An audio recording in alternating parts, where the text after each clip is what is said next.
চট্টগ্রামে আইনজীবী হত্যাকাণ্ডে জড়িতদের 24 ঘন্টার মধ্যে গ্রেপ্তারের দাবি জানিয়েছেন বৈষম্য বিরোধী ছাত্র আন্দোলনের আহ্বায়ক হাসনাত আবদুল্লাহ। তিনি ইসকন নিষিদ্ধেরও দাবি জানান।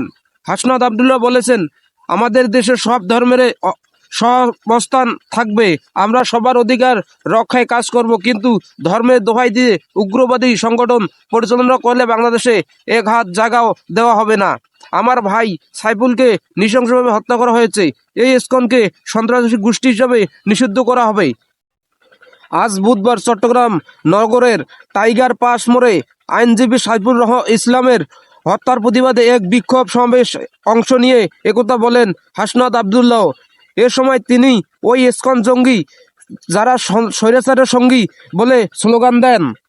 সমাবেশে হাসনাত আবদুল্লাহর পাশাপাশি বক্তব্য দেন জুলাই শহীদ স্মৃতি ফাউন্ডেশনের সাধারণ সম্পাদক সার্জিজ আলম, বৈষম্য বিরোধী ছাত্র আন্দোলনের কেন্দ্রীয় কমিটির সদস্য রাসেল আহমেদ, কেন্দ্রীয় সহ-সমন্বয়ক খান তালাত মাহমুদ প্রমুখ। তারা সবাই 24 ঘন্টার মধ্যে হত্যাকারীকে জড়িত ব্যক্তিদের গ্রেপ্তারের দাবি করেন।